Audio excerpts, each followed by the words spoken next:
Hi வணக்கம் நண்பா நண்பேஸ். ஜனவரி 6ஆம் தேதி தமிழகமே ஸ்தம்பிக்க போதா, அரசு ஊழியர்கள், ஆசிரியர்கள் அறிவிச்சிருக்க அந்த மாபெரும் போராட்டம் நடக்குமா நடக்காதான்ட்டு ஒரு பெரிய விவாதம் ஓடிட்டு இருந்துச்சு.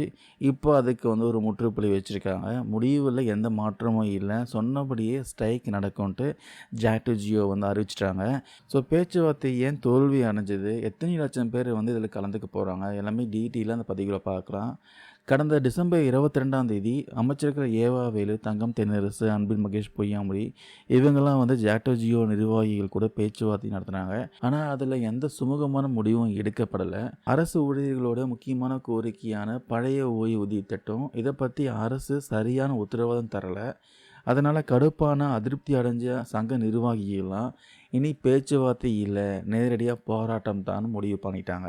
நேற்று சனிக்கிழமை சென்னை சேப்பாக்கம் உட்பட தமிழ்நாடு முழுக்க எல்லா மாவட்டத்திலையும் இதுக்கான ஆயுத மாநாடு நடத்தினாங்க. அதில் ஒரு முக்கியமான அறிவிப்பையும் வெளியிட்டிருக்காங்க. திட்டமிட்டபடி ஜனவரி 6ஆம் தேதி காலாவரையற்ற வேலைநிறுத்தம் போராட்டம் தொடங்கும் சொல்லியிருக்காங்க.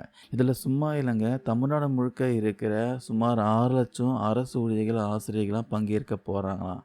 இது சாதாரண நம்பர் கிடையாது. இதனால் அதிகமாக பாதிக்கப்பட போகிறது என்னவோ பொதுமக்கள் தான். ஸோ இங்கே தான் பொதுமக்களாகிய நாம் கவனிக்க வேண்டிய முக்கியமான விஷயம் இருக்குது. 6 லட்சம் பேர் வேலைக்கு வரலன்னா என்ன ஆகும்? ஆசிரியர்கள் போராட்டத்தில் குதிச்சா அரசு பள்ளி செயல்படுமா? ஸ்டூடெண்ட்ஸோடைய பாடம் தேர்வு என்ன ஆகும்? ஸோ பேரண்ட்ஸ்க்கு நிஜமாகவே ஒரு கவலை தரக்கூடிய விஷயமா இருக்கும். அதுக்கப்புறம் அரசு அலுவலகங்கள், தாலுக்கா ஆஃபீஸு, கலெக்டர் ஆஃபீஸு, சான்றிதழ் கொடுக்கறது, உதவித்தொகை பணிகள் எல்லாமே தேக்கமடைய வாய்ப்பு இருக்குது. ஸோ ஜனவரி 6ஆம் தேதிக்குள்ளே முதலமைச்சர் மு.க.ஸ்டாலின் தலையிட்டு இது எப்படியாச்சும் தடுத்து நிறுத்துவாரா, இல்லை அரசு பணிகள் முடங்குமான்ட்டு பொறுத்துன்னு தான் பார்த்தாகணும். வழக்கமாக தேர்தல் நேரத்தில் இது மாதிரி போராட்டம் நடந்தால் அரசுக்கு பெரிய நெருக்கடி தான். ஒரு பக்கம் நிதி பற்றாக்குறைன்னு அரசு சொல்கிறாங்க, மறுபக்கம் கொடுத்த வாக்குறுதி நிறைவேற்றலைன்ட்டு ஊழியர்கள் கேட்குறாங்க.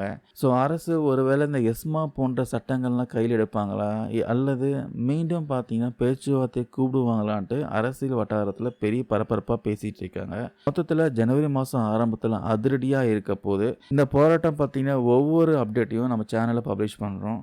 இதே விஷயமா உங்களுக்கு கருத்துக்கள் ஏதாவது இருந்தால் கமெண்ட்ஸில் சொல்லுங்கள். அதாவது ஓல்டு பென்ஷன் ஸ்கீம் சாத்தியமாக கமெண்ட்ஸில் உங்கள் கருத்துக்களை பதிவு பண்ணுங்கள். ஸோ தேங்க்யூ நண்பா நண்பீஸ்.